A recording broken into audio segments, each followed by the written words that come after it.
Une fois le système redémarré, nous allons tout simplement nous connecter.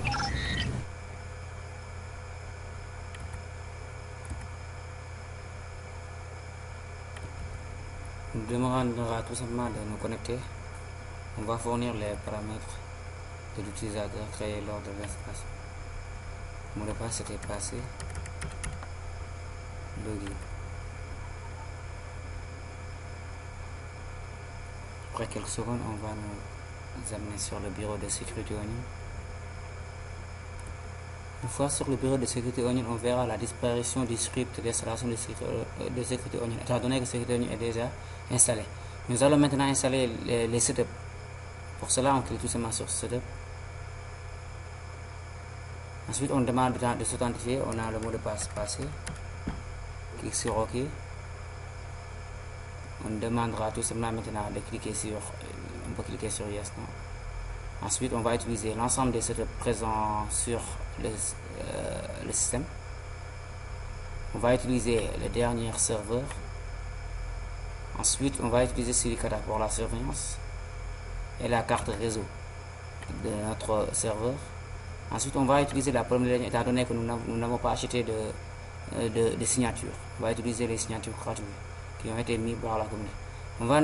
On va créer un utilisateur qui nous permettra d'utiliser les applications de monitoring. Pour cela, on va tout simplement écrire config,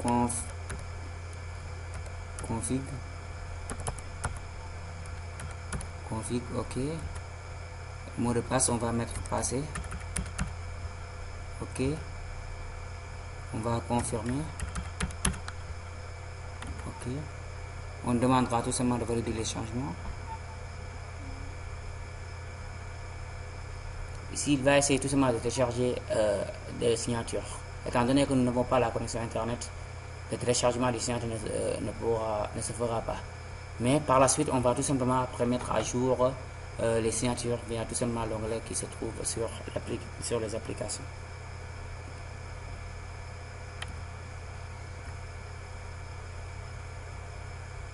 On va cliquer sur OK, étant donné que nous n'avons pas de connexion Internet. Ensuite, il a installé les outils, mais il essaie tout simplement de les redémarrer. Ça prend quelques secondes. Lorsque l'installation est terminée, on nous affiche cette boîte de dialogue. On clique tout simplement sur OK. Ensuite, l'installation est faite. Pour voir tout simplement est-ce que les services fonctionnent, on peut ouvrir un terminal. Sudo.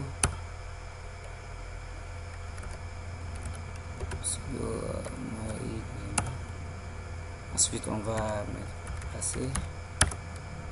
Là, on est en mode route. On va seulement mettre service NSM status. Là, on verra tous les services disponibles actuellement et qui fonctionnent correctement. Maintenant, nous allons tout simplement configurer. Si nous voulons configurer sur Kata, on va devoir éditer le fichier etc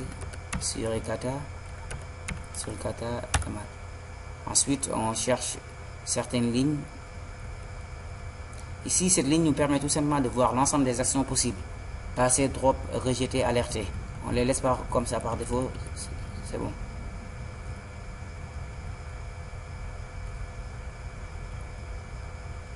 Lorsque nous voudrions voir tout simplement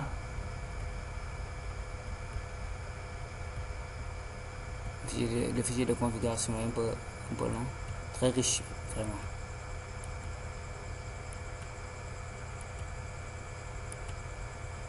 Il n'y a pas assez de modifications à faire. Si ce n'est de demander seulement à Sécurité Onion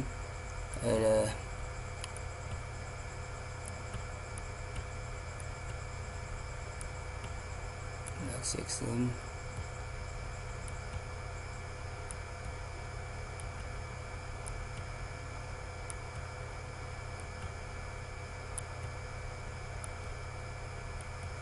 Là, cette ligne est très importante. On va tout simplement lui montrer le réseau à surveiller. Par exemple, par défaut, là, comme on n'a pas attribué à notre serveur une adresse, on va tout simplement renseigner cette ligne. Et cette ligne est très importante. Parce que lorsque nous avons par exemple des serveurs aussi à surveiller, comme nous avons un serveur DNS, on peut tout simplement mettre l'adresse ici. Si nous n'avons pas de serveur, on peut aussi commenter la ligne pour soulager la tâche à sécurité Onion. Comme nous savons que nous n'avons pas un serveur, par exemple, web, on peut par exemple commenter cette ligne pour ne pas surveiller. Mais tout simplement laisser sécurité Onion surveiller tout le trafic du réseau. Notre réseau, par exemple, étant le SARA 24, après, on va devoir tout simplement SARA 24. On va tout simplement lui demander de surveiller ce réseau. Ensuite, on clique sur CTRL-O pour enregistrer. On valide. Ensuite, on clique sur CTRL-X pour sortir. Dans ce cas, maintenant, on va mettre tout simplement fconfig OTS 0. On va lui dire que maintenant, on va utiliser l'adresse 192.168.1.1/24. Ok, là maintenant nous allons tout simplement vérifier. Ok, là on a vu que notre adresse est bien le 192.168.1. Il y a aussi un point très important, c'est-à-dire on va devoir modifier ETC. Là, ça permet tout simplement de modifier les alertes tout simplement en drop. On a la syntaxe très simple à modifier. On a ici. On peut tout simplement mettre le SID tout simplement de l'alerte et tout simplement mettre ici alerte et là drop. C'est très simple. Ou bien tout simplement dire tous les autres. Ensuite, on va tout simplement mettre ici alerte. Là drop. Ensuite on va devoir commenter la ligne pour qu'elle soit fonctionnelle. Ok, on enregistre CTRL-O, on valide CTRL-X, on sort. Maintenant on va tout simplement si nous avions la connexion internet, nous devons tout simplement utiliser les applications pour tout simplement mettre à jour les rôles. On va devoir tout simplement démarrer sur pour cela on va mettre tout simplement build info, je pense. Ça ne fonctionne pas, je vais oublier la commande.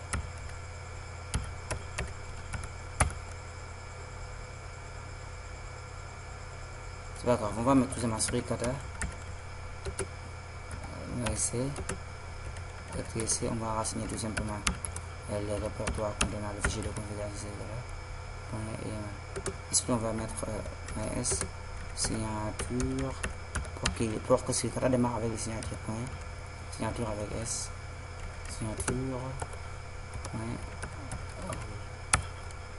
Ok, on nous montre la syntaxe. On doit donc mettre l'adresse. Donc on va tout simplement mettre Suricata -C, le répertoire ETC, Suricata ML. Ensuite on met -S signature S point rule. Ensuite on va mettre seulement -I ETS 0.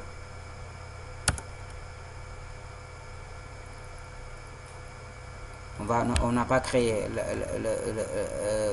répertoire contenant les logs. mkdir, très bien. -p, on va mettre ma var log Suricata. Par défaut, c'est le répertoire contenant. Maintenant, on va redémarrer encore. Ok, ça prend quelques minutes. Ensuite, tout démarre. Lorsque tout démarre, nous pourrons maintenant tester notre système de préparation des intrusions. Et on verra que lorsque nous disposons de la connexion internet, lorsque même nous visitons un site web, on va nous alerter souvent pour vous montrer qu'on a visité le site web. Et lorsque maintenant nous détectons par exemple, comment on l'appelle, un paquet qui correspond à une signature tout simplement contenue dans la base de données, on va tout simplement nous alerter pour nous montrer que c'est une menace tout simplement. Tout simplement. Là, il est en train de démarrer l'ensemble des signatures présentes sur la base de données pour que Suricata les prenne en charge. Ça prend un peu du temps. Réduisons la fenêtre. Ensuite, on peut se connecter par exemple sur SQL. SQL est plus facile. On peut connecter sur SQL pour seulement mettre la phase de test.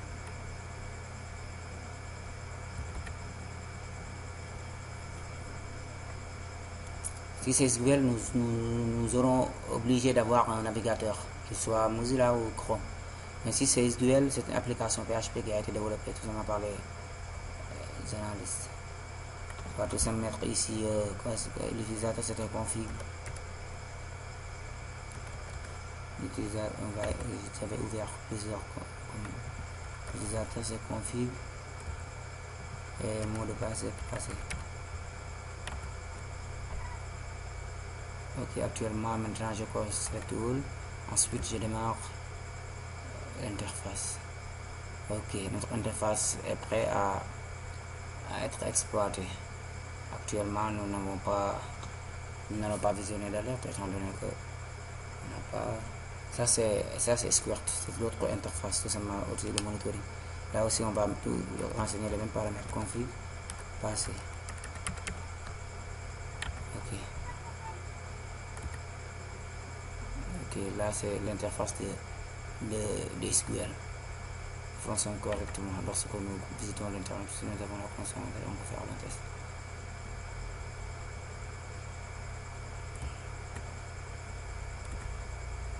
SQL, ici, on n'a pas de signature, nous devons télécharger, on n'a pas encore d'alerte, etc., etc.